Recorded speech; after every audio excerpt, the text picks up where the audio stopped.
Ruiz diary එක එකතු වෙලා ඉන්න ඔයාලට අද මම අරගෙන ආවේ හින්දු පුනර්ජීවන ව්‍යාපාරය වගේම ඉස්ලාම් පුනර්ජීවන ව්‍යාපාරය ගැන. ඉතින් අපි මුලින්ම බලමු මේ හින්දු පුනර්ජීවන ව්‍යාපාරය ගැන. මේ අනුව ක්‍රිස්තියානි මිෂනාරි අධ්‍යාපනය හින්දු සංස්කෘතියට වගේම සිරිත් විරිත් වලට බලපෑම් කරන බව දැනගත් හින්දු ජනතාව තමන්ගේ ආගම ආරක්ෂා කිරීමට සංවිධානය වෙනවා. මෙම හින්දු පුනර්ජීවන ව්‍යාපාරයේ නායකත්වය ගන්නේ ආරුමුග නවලාර්තුමා. මෙතුමා හින්දු ආගම ආරක්ෂා කිරීමට වගේම හින්දු අධ්‍යාපනය නංවාලීමටත් විශාල සේවයක් කරනවා.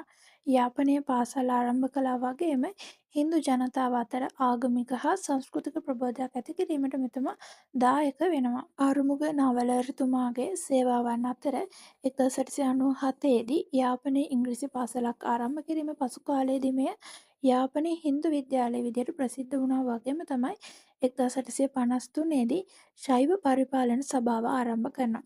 ඒ වගේම හින්දු අධ්‍යාපන සභාව මගින් හින්දු ජනතාව අතර ප්‍රබෝධයක්ද ඇති කිරීමක් සිද්ධ වුණා. හින්දු පුනර්ජීවන ව්‍යාපාරය දෙසට අවධානය යොමු කරනකොට විශේෂයෙන්ම ශ්‍රීමත් පොන්නම්බලම් රාමනාදන් මහතාත් වැදගත් වෙනවා. මෙතුමා හින්දු පුනර්ජීවනය සඳහා විශාල සේවයක් කළ නායකයෙක් වගේම ඔහු අධ්‍යාපනය වගේම ජනතා අයිතිවාසිකම් වෙනුවෙන් කටයුතු කළපු පුද්ගලයෙක්. පොන්නම්බලම් රාමනාදන් මහතාගේ සේවාවන් අතර විශේෂයෙන්ම එතුමාගේ පෞද්ගලික ධන පරිත්‍යාගයෙන් පරමේශ්වර විද්‍යාලය වගේම රාමනාදන් විද්‍යාලය ආරම්භ කිරීම වැදගත් වෙනවා. ඒ වගේම තමයි ශ්‍රී ලංකාවේ බෞද්ධ හා හින්දු පුනර්ජීවන ව්‍යාපාරය සමගම මුස්ලිම් ජනතාව අතරද සංස්කෘතික වගේම ආගමික ප්‍රබෝධයක් ඇති වෙනවා.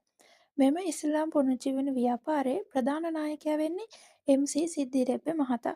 ඔහු මුස්ලිම් ජනතාවගේ අධ්‍යාපන අවශ්‍යතාවය අවබෝධ කරගෙන අරාබි වගේම ඉංග්‍රීසි භාෂා අධ්‍යාපනය ප්‍රවර්ධනය කරා වගේම තමයි මද්රාසා නම් මුස්ලිම් ආගමික පාසල් ප්‍රතිසංවිධානය කරනවා. ඒ වගේම 1882 දී මරදානේ සහිරා විද්‍යාලය ආරම්භ කිරීමට නායකත්වය ලබා දුන්න වගේම තමයි මුස්ලිම් බාලිකා අධ්‍යාපනයටද මෙතුමා දායක වෙනවා. තවද කොළඹ මුස්ලිම් අධ්‍යාපන සංගමය පිහිටුවීමට දායක වීමද මෙතුමාගේ සේවාවන් අතර වැදගත් වෙනවා. පසු කාලීනව ටී.බී. ජයා මහතාත් මුස්ලිම් අධ්‍යාපනය වගේම සංස්කෘතිය නඟා සිටුවීමට විශාල සේවයක් කරනවා.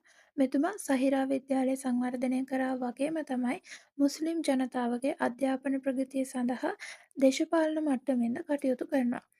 මෙම සියලු උත්සාහයන් නිසා මුස්ලිම් ජනතාව තුළ ආගමික අධ්‍යාපනික වගේම සංස්කෘතික ප්‍රබෝධයක් ඇති වෙනවා. මේ අනුව ආගමික පුනරුද්ධ ව්‍යාපාරය ඇතිවීමත් එක්කම ශ්‍රී ලංකාවේ සංස්කෘතික පුනරුද්ධයකටද මඟ පෑදෙනවා. මෙහි ප්‍රතිඵලයක් විදිහට සිංහල, පාලි වගේම සංස්කෘත භාෂාවලින් ලියවුණු පොත්පත් රැසක් මුද්‍රණය වෙනවා. මේ සමගම සිංහල පුවත්පත්ද බොහෝමයක් ආරම්භ වෙනවා.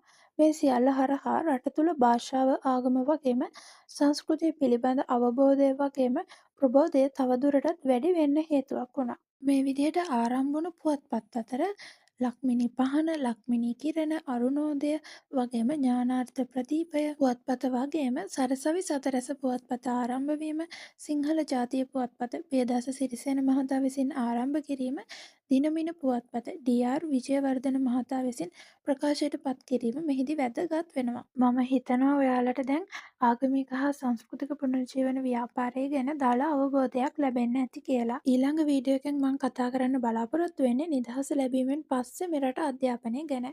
එතකල් දිගටම රුයිස් ඩයරි එක රැඳිලා ඉන්න.